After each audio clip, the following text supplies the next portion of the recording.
નમસ્કાર, ધર્મલોકમાં આપનું સ્વાગત છે। હું છું કૃષ્ણા। દર્શક મિત્રો, ભોળેનાથ દેવોના દેવ મહાદેવ ભગવાન શિવ અજન્મા, નિર્ગુણ અને નિરાકાર આદિ દેવ છે। સમસ્ત દેવોના પણ દેવ હોવાથી તે મહાદેવ કહેવાયા। સમગ્ર સૃષ્ટિની ઉત્પત્તિ, સ્થિતિ અને લય ભગવાન શિવ શંકર પોતે જ પોતાની ઈચ્છાથી કરે છે। તેવા ભોળાનાથના ધામના દર્શન કરીશું અને જાણીશું ગાયના છાણનું ધાર્મિક મહત્વ ધર્મલોકમાં।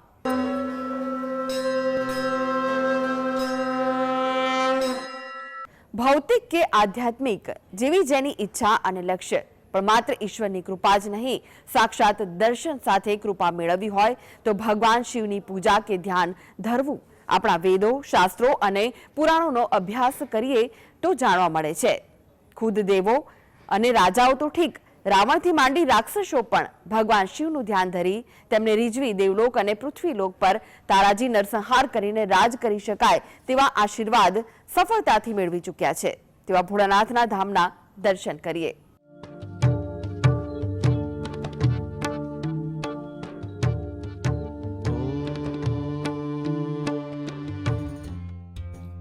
રાજકોટમાં આવેલું કાશી વિશ્વનાથ મંદિર અનેક વિશેષતા ધરાવે છે, જેના કારણે રાજકોટ શહેરને છોટે કાશીનું ઉપનામ મળ્યું છે। રાજકોટમાં કાશી વિશ્વનાથ મેઇન રોડ પર આવેલું કાશી વિશ્વનાથ મંદિર પ્રાચીન છે। કાશી વિશ્વનાથનું મંદિર સદર બજારમાં કાશી વિશ્વનાથ પ્લોટમાં આવેલું છે। આ મંદિર 117 વર્ષ જૂનું છે અને આ મંદિરનો મહિમા વિશેષ છે। અહીં શ્રાવણ મહિનામાં ભક્તો વિશેષ પૂજા અર્ચના કરવા માટે આવે છે, કારણ આ મંદિરનો ઇતિહાસ છે। આ ઐતિહાસિક દરજ્જો ધરાવતું 117 વર્ષ પુરાણું મંદિર છે અને રાજકોટની અંદર આવેલ શ્રી કાશી વિશ્વનાથ મહાદેવ મંદિર સદર બજાર વિસ્તારમાં આવેલું છે। આ મંદિર 117 વર્ષ જૂનું છે। રાજાશાહી વખતનું આ મંદિર છે। આ મંદિરની સ્થાપના આપણે જોઈએ તો જે મરાઠા સૈન્ય અહીંયા પડાવ નાખતા એ સમયમાં એ મરાઠા સૈન્યના જે સૈનિકો સિપાહીઓ હતા એમને આ શિવલિંગ અહીંયા પ્રાપ્ત થયેલું છે અને સ્વયંભૂ મહાદેવ છે અને પરમાત્માની કૃપાથી અહીંયા ભગવાને ઘણા બધા પરચાઓ આપેલા છે। આ મંદિરના આજથી લગભગ 40 વર્ષ પહેલાં અહીંયા મંદિરમાં ચોરી થયેલી હતી। એ સમયમાં જે ચોરો હતા એ નાગ અને નાગણી બંને અહીંથી ચોરીને લઈ ગયા હતા। ત્યારે પરમાત્માને શું ચમત્કાર આપ્યો હોય કે નાગ ને નાગણી એ રેલવે સ્ટેશનમાં ત્યારે ત્યાં મૂકી અને ત્યાંથી વયા ગયા હતા। અને ત્યારબાદ ત્યાંથી પછી એ સમયમાં ન્યૂઝમાંથી મળેલું કે ભાઈ અહીંયા નાગની નાગણી મળેલ છે, તો તે માટે પછી અમારા જે ટ્રસ્ટી મંડળ હતા એ ત્યાં એ નાગ અને નાગણી ત્યાં લેવા ગયા। રાજકોટની અંદર લગભગ ક્યાંય પણ નાગ અને નાગણી ભેગા નહીં હોય, પણ આપણે અહીંયા કાશી વિશ્વનાથ મંદિરની અંદર નાગ અને નાગણી બંને જોડે બેઠા છે અને પરમાત્માએ ઘણાની ઈચ્છાઓ આ મંદિરની અંદર પરિપૂર્ણ કરી છે। મંદિર કાઠિયાવાડીમાં બ્રિટિશ શાસકોએ પગદંડો જમાવ્યો ત્યારે પહેલાના સમયે રાજકોટ સ્ટેટ પાસેથી બ્રિટિશ સરકારે લીઝ ઉપર મેળવ્યો હતો। આ વિસ્તારમાં માત્ર જંગલ, ઝાડી, ઝાંખરા હતા। આ સમયગાળા દરમિયાન મરાઠા સૈન્યએ અહીં પડાવ નાખ્યો ત્યારે અહીં શિવલિંગ મળી આવ્યું। ત્યારબાદ અહીં મંદિરની સ્થાપના કરવામાં આવી। અહીં આવતા ભક્તોની મનોકામના પૂર્ણ થાય છે। તો સોમવાર અને શ્રાવણ માસ અને શિવરાત્રીમાં શિવ ભક્તો અહીં દર્શનાર્થે આવે છે। મહંતે કહ્યું કે ભગવાન શિવજી અનેક ભક્તોની મનોકામના પૂર્ણ કરી છે અને એટલે જ અહીં ભક્તોની ભીડ જોવા મળે છે। કાશી વિશ્વનાથ મહાદેવ માટે મારી જાણકારી મુજબ હું માનું છું કે રામનાથ મહાદેવ પછી રાજકોટનું સ્વયંભૂ કહી શકાય એવું આ બીજું મંદિર છે અને 117 વર્ષ જૂનું આ મંદિર છે। એટલે રાજકોટનું અતિ પૌરાણિક મંદિરમાં આની ગણના થાય છે, આપણે બધા જાણીએ છીએ। ફીલ તો જે રિલિજિયસ જગ્યાએ તમે આવો ને જે ફીલ થાય, પણ મને એટલી ખબર છે કે કાશી વિશ્વનાથ મંદિરે સવારે આપણે લોટો ચડાવ્યા કે બીલી ચડાવ્યા વગર આપણો દિવસ શરૂ ન થાય। એવું કહેવાય છે કે આજથી 40 વર્ષ પહેલા મંદિરમાં ચોર આવ્યા હતા, નાગ નાગણીની ચોરી કરીને લઈ ગયા। આ ચોરોએ નાગ નાગણીની જોડીને રેલવે જંકશનમાં મૂકીને નાસી ગયા। દૂર સુધી નાગ નાગણીને લઈ જઈ શક્યા ન હતા। ફરી મંદિરના ટ્રસ્ટીઓ નાગ નાગણીને પરત લઈ આવ્યા। રાજકોટના મંદિરમાં નાગ અને નાગણીની જોડી જોવા મળે છે। આમ ઐતિહાસિક દરજ્જો ધરાવતું આ કાશી વિશ્વનાથ મહાદેવનું મંદિર સમગ્ર રાજકોટના ભાવિકો માટે શ્રદ્ધાનું પ્રતીક છે।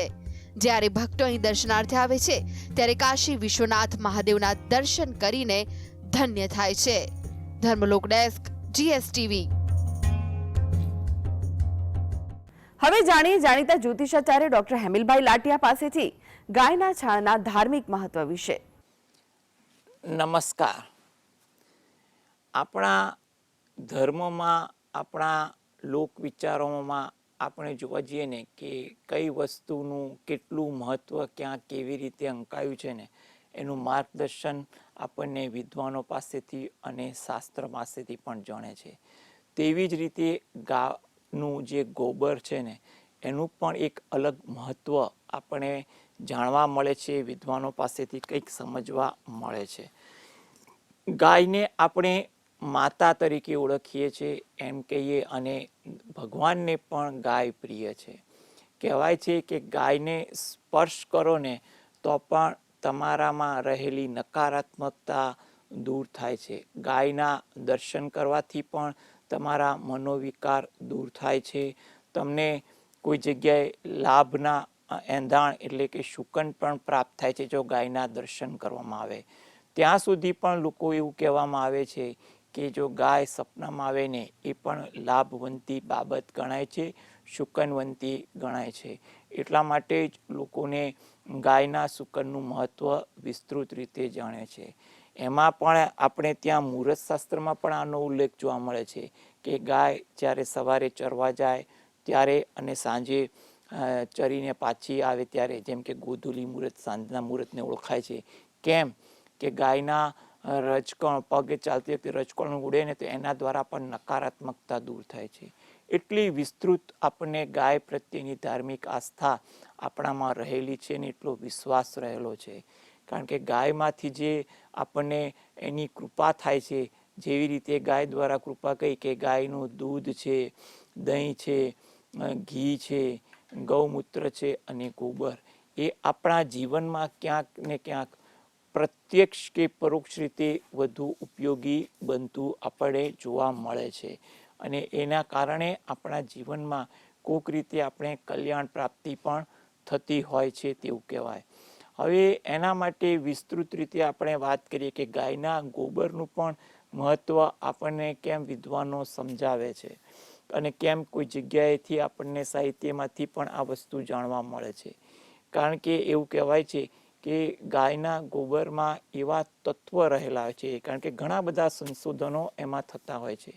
એટલે એને કારણે પહેલાંના જમાનામાં લોકો જે છે ને પોતાના ઘરનું લીપણ કરતા હતા, અને એમાં પણ ખાસ આંગણું લીપણ કરતા હતા.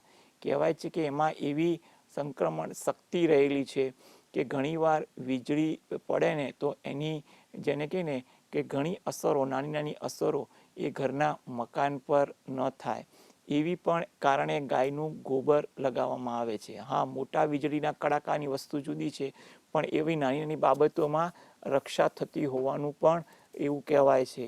તદ ઉપરાંત બીજી પણ ખાસ વસ્તુ કે આંગણામાં લીંપણ કરવામાં આવે છે. એટલે કે કંઈ પણ પ્રકારના એવા અમુક કીટાણુ હોય કે કેટલેક અંશે જે આપણા ઘરમાં પ્રવેશતા નથી, એટલે કે એને કીટાણુ મુક્ત તરીકેના પણ ગુણધર્મ એમાં રહેલા છે ને એવું આપણને જાણવા મળતું હોય છે. આપણા જીવનમાં એવું પણ ખાસ જોવાય છે કે માણસના જ્યારે મૃત્યુ પછી જ્યારે મૃત્યુશૈયા હોય ને ત્યારે એને ગોબર પર સુવડાવવામાં આવે છે. એમાં ગાયના ગોબર પર સુવડાવવાનું કારણ શું છે કે એ ગાય દ્વારા પ્રાપ્ત થતી એક વસ્તુ છે. તદુપરાંત આમાં કીટાણુ પ્રવેશે નહીં, જેથી કરીને મૃતદેહ પર કે પરિવારજન જે આસપાસ હોય એના પર કોઈ પણ પ્રકારના કીટાણુની આડઅસર ન થાય. કારણ કે ઘણીવાર કોઈ દર્દીને કારણે પણ અવસાન થયું હોય તો એ વ્યક્તિને કારણે પણ કોઈ કીટાણુનું સંક્રમણ ક્યાંય આજુબાજુ ન થાય વગેરે જેવી કેટલીક ધારણાઓ પણ આમાં રહેલી છે. ધાર્મિક ભાવના તો આપણે રાખીએ જ છીએ કે ગાયના વરદાન રૂપી છે, સાથે સાથે કેટલીક આવી સમજણ પણ ઘણીવાર આપણને સમાજમાંથી કે વિદ્વાનો પાસેથી જાણવા મળતી હોય છે. એમાં પણ ઘણીવાર જોવા જઈએ એનાથી પણ વિશેષમાં કે કેટલીક વાર આપણે ધૂપ કરવામાં, એટલે ઘરમાં સામાન્ય રીતે એમાં ઘણા લોકો તો રોજ જે કરતા હોય છે, ઘણા લોકો પર્વ પર કરતા હોય છે, એમાં પણ ગાયના છાણાનો ઉપયોગ કરવામાં આવે છે. અને બીજી વસ્તુ એ છે કે હવન કરો ને તો એમાં પણ કેટલાક વિશિષ્ટ પ્રકારના કાષ્ટ તો આપણે ઉપયોગ કરીએ છીએ માર્ગદર્શન મુજબ, સાથે સાથે ગાયના છાણાનો પણ આપણે કોઈક જગ્યાએ જરૂર પડે ત્યાં ઉપયોગ કરતા હોય છે.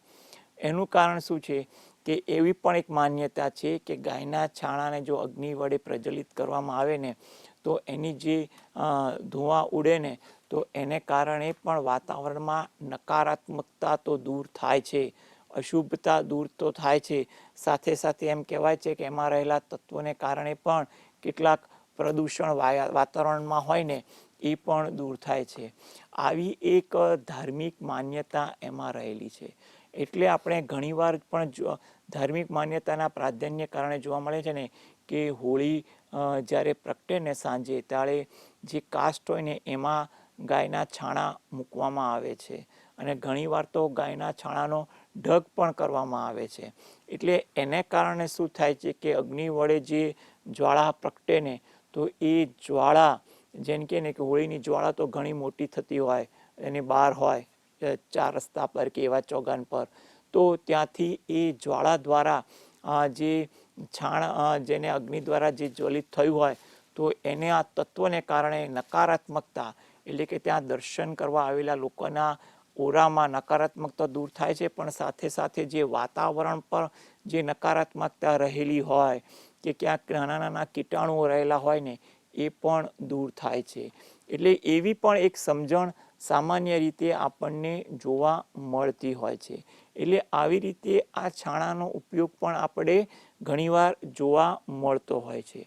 સાથે સાથે આપણે બીજી પણ એક અગત્યની વસ્તુ એ પણ જો કેટલાક તંત્રશાસ્ત્રના વિદ્વાન અથવા જાણકાર પાસેથી આપણને જોવા મળતી હોય છે કે જ્યારે કોઈ મનુષ્ય ગંભીર કટોકટીવાળા પ્રશ્નોનો સામનો કરવો પડે ને ત્યારની સ્થિતિ હોય ને તો એ વખતે શું કરે કે ગાયનું જે છાણું હોય ને એ લઈ અને એના પર ઘીનો ઊભી વાટનો દીવો, એમાં પણ જો ગાયનું ઘી હોય એમાં મોટી ઊભી વાટનો દીવો લઈ અને એ છાણા પર એ દીપ પ્રાગટ્ય કરે માર્ગદર્શન મુજબ અને એમાં પ્રાર્થના કરવામાં આવે ને તો કહેવાય છે કે આ ગંભીર પ્રશ્નોની નકારાત્મકતા હોય ને એ તમારા પર થતી હોય ને એ દૂર થાય છે અને પ્રશ્નના ઉકેલ માટે તમને યોગ્ય સહાય મળે છે.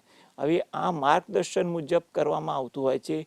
કોઈ જગ્યાએ પોતે ઘરમાં એક ખૂણામાં બેસીને કોઈ કરતું હોય, ઘર નાનું હોય અથવા જગ્યા ના હોય તો કોઈ જગ્યાએ કોઈ બહાર એવી કોઈ જગ્યા હોય ત્યાં આગળ જઈને પણ પ્રાર્થના કરતા હોય છે. એક મંદિરના કોઈ ખૂણે, તળાવ, નદીના કાંઠે, મેદાનના કાંઠે, કંઈ પણ જગ્યાએ માર્ગદર્શન હેઠળ તમે એ વસ્તુનું જો આવી રીતે પ્રાર્થના કરવામાં આવે ને તો ઘણીવાર ગંભીર પ્રશ્નોને કારણે જેને કહે ને કે મનુષ્ય જીવનની વિચારસરણી પર અસર કરે, એના આરોગ્ય પર વિચાર કરે, તદુપરાંત એ પ્રશ્નને કારણે જીવન પર અસર કરતી હોય ને તમામ પ્રકારની આધિવ્યાધિમાંથી રાહત મળે છે અને ભગવાનની કૃપાથી એનો પ્રશ્ન સરળ થાય છે.